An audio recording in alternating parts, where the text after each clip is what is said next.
It's coming on November the 19th, it's free, and Microsoft reckons it will dramatically improve your 360 experience, which is why they're calling it, to remove any trace of a doubt, New Xbox Experience.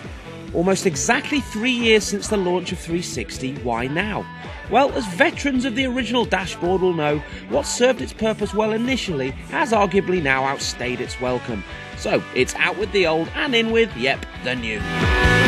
When you switch on your connected console next Wednesday, you'll be able to download the update.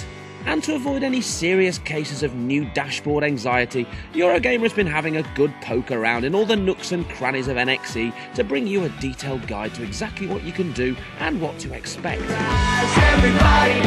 The first thing you'll get to do once you've fired it up for the first time is choose your avatar. We introduced the concept of gamer tag back in 2003.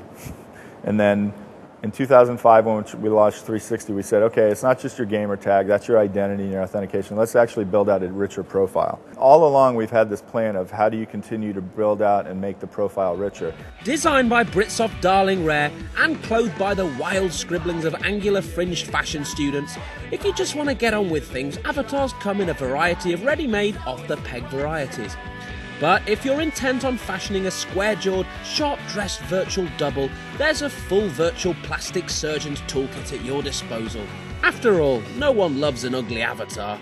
And one of the things that we wanted to make sure was that it wasn't too simple, wasn't too toy-like. At the same time, we tried to shy away from the very realistic kind of uncanny valley look where it's almost creepy because it looks too real, and actually focus on something that could be fun and that could allow users to express their style. Your avatar hooks up with those of your online buddies in the Friends channel. This is a big change from the way the old Friends list was managed, with statuses reflected in poses and everything linked to whichever theme you've chosen, which, whether generic or game-specific, are much more pervasive in the new design. And avatars will have a life beyond the dashboard. Announced titles like Seen It, Box Office Smash and 1 vs 100 are among Microsoft's first examples of what's possible. We don't build games, we build platforms. So when we put the avatar system together, one of the things that was one of the top priorities was how can we make this easy for games to integrate with? And so it's up to the game makers exactly what they do next. It's going to be easy for a game that wants to do something very immersive and put it in fighting scenes or whatever it is, they're going to be able to do that. On the flip side, if you've got an arcade or a casual game, it's going to be easy to actually just snap these things in and have them render inside your games. And though the claims that Microsoft's avatars are simply copying Nintendo's Mii's have mostly died down, Jerry's got a few words for any remaining doubters. If you could see the way the sausage gets made at Xbox, and you saw all the different projects that we've had along the way, I could show you documents that say almost anything that any one of these platforms has done isn't something that we haven't thought about or even prototyped at certain points in time. Now, as proud as you may be of your 50,000 point gamer score, Halo underpants and signed laminated photo of Cliff Bleszinski, it's about time you embraced all those slightly nervous casual gamers Microsoft is trying to attract. And the Welcome channel is a big new Xbox Experience hug for those new to the update or the console itself.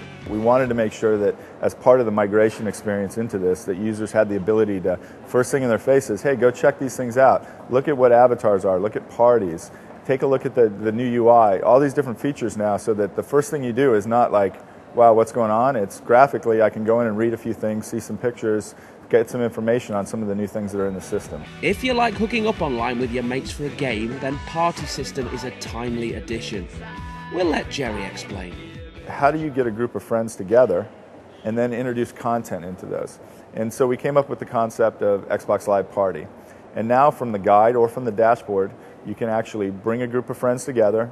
And when you get them together, they can be doing other virtual things. You could have a friend in Gears, you could have a friend in Pinata, you could have a friend browsing Marketplace, you could have a friend watching a movie. You can invite all those friends together, and all 5 of you can be together, and you'd be having voice chat at the same time. Old legacy games, it works fine over. You'll be able to keep in touch with this group and invite them and move from game to game to game without ever losing touch. Now, it only takes a few minutes of fiddling around with the old dashboard to realise that wading through Marketplace content has become a bit of a chore. NXE, of course, has been designed specifically to handle swathes of content, and the channel interface really is a breeze to flip through, whether you're on the hunt for games or videos. The other bonus here is community games. Over time, we're told this will be filled by left-field delights and curiosities from independent developers. Let's hear it for the little guys. Local content is likely to become a bigger deal over time. In the US, a deal with Netflix delivers streaming movies and TV content to subscribers. Nothing's confirmed for the UK yet, but we're told they're on the case. We're actually taking some of the Redmond team, the resources that have been in Redmond, and we're actually transplanting them over here to do nothing but start to think about how we do unique applications for the market over here. More determined than ever for its console to muscle out the competition and become the de facto entertainment hub of the living room, you can of course still hook your 360 up to a media center PC via NXE. But the integration now goes further. And if you hate sitting around waiting for stuff to download, you'll like this bit. Now you're going to be able to go up to Xbox.com and you're going to be able to browse the full catalog, both for video and for games. And you can select things from there and actually select them to download. And if your console's on at home, it'll download right to your console even though you're not there, as long as your account's logged in. If your console isn't logged on, you can still select to download it, and as soon as you turn your console on at home, then it'll start to download it. But if you're finding all this change overwhelming and shedding tears of nostalgia for the halcyon age of the Blade, fear not. Because a quick press of the guide button brings up a set of menus that veterans can settle into like Grandad's armchair. From here you can scroll through achievements and friends and tweak with settings just like in the good old days.